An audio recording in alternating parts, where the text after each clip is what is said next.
Big surprise, I'm single. Starting to get old and single. Used to be great when a hot 24-year-old would tell me, oh, age is just a number.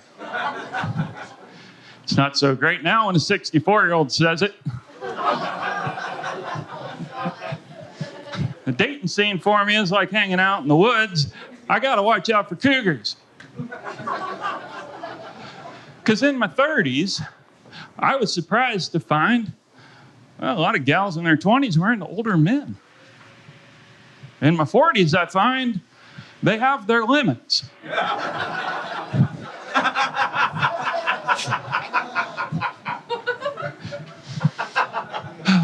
My friend Anna, she told me, Richard, I think you're a narcissist. I told her, Anna, I'm not surprised you think about me so much.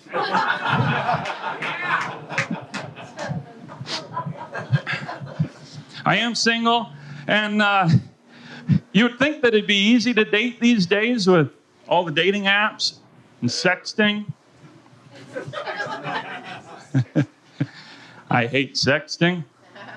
Now, don't get me wrong, I'm like any normal guy. I get that text, heart starts beating, my ears start getting hot, thinking, oh boy. The problem with sexting is, I'm smart enough that when she sends me that text, what do you want to do to me? I'm smart enough not to tell her what I want to do to her. But I'm not smart enough to tell her what she wants to hear.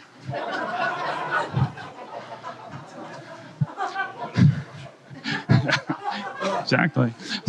So I get that text, what do you want to do to me? I start thinking to myself, well, I want to pull down your pants, bang you hard really hard for 2 minutes, roll over and sleep like a baby.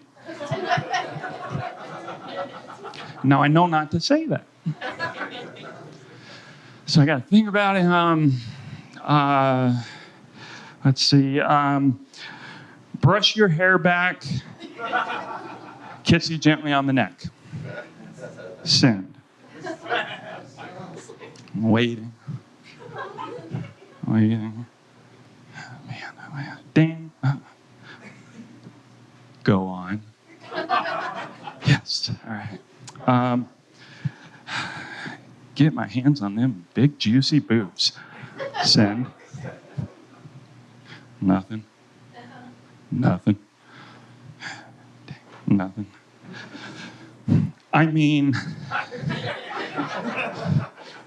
put my arm around your waist, pull you closer to me, whisper in your ear, tell me about your day.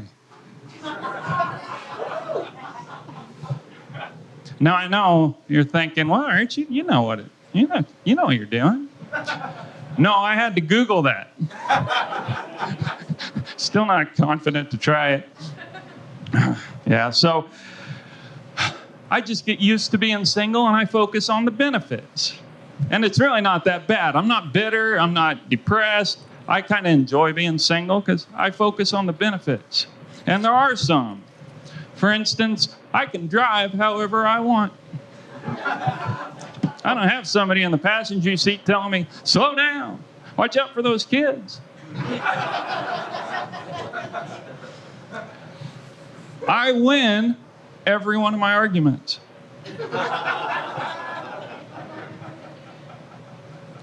I can tell whatever joke I want to tell. But now the best part about being single is I can rub one out right after dinner without even changing seats.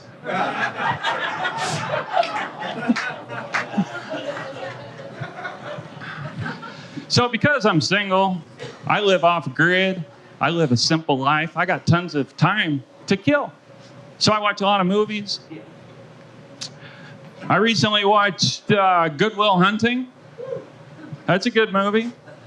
I put that off for years because I thought it was all about hipsters shopping in thrift stores.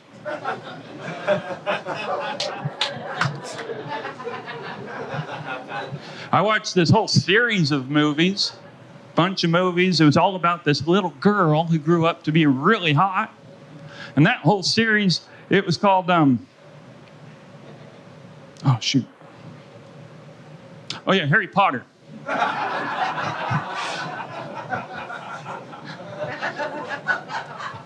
Started watching Orange is the New Black. I quit after a couple episodes when I realized it's not about the 2016 election.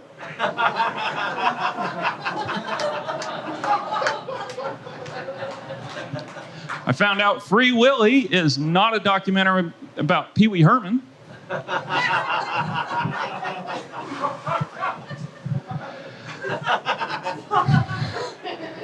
And now, y'all seen Shawshank Redemption? Yeah. Okay, good movie. But it traumatized me. You know what I'm talking about? Shower scene. Traumatized me. I'm sitting there watching that, thinking to myself, if I ever get gay raped, I would really prefer if they make me be the top.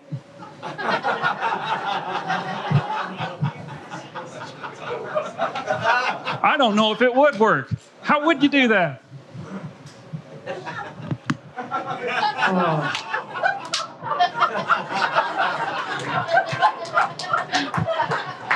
I wasn't going to do that part. Oh, yeah. 2024 was quite a year. Early on, I read this article about this gal who wrecked her car when she ran it into a Popeyes. The media called it a hate crime. You get that? Yeah. I think it's hilarious. Also, 2024, we got Donald Trump back as president. And he's more popular now than he's been, but feminists still hate him. And when I hear women dislike him, I think to myself, it's probably because he keeps trying to solve our nation's problems rather than just listening to them.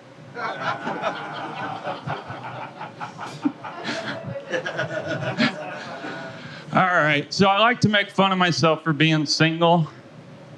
And I am happy being single, but I do like to at least tell one story about, getting with a gal. So I live off grid, and once in a while I do meet a gal that's ready to brave the wilds and come out to my place. I was living in a teepee this particular time.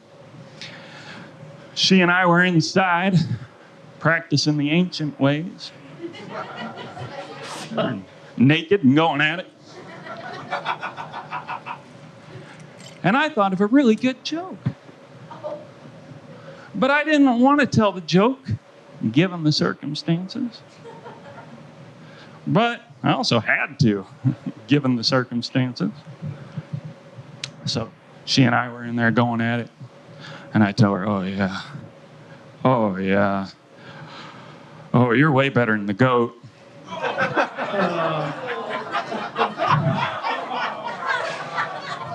Now, she wasn't, but I wanted her to feel good about how she was doing.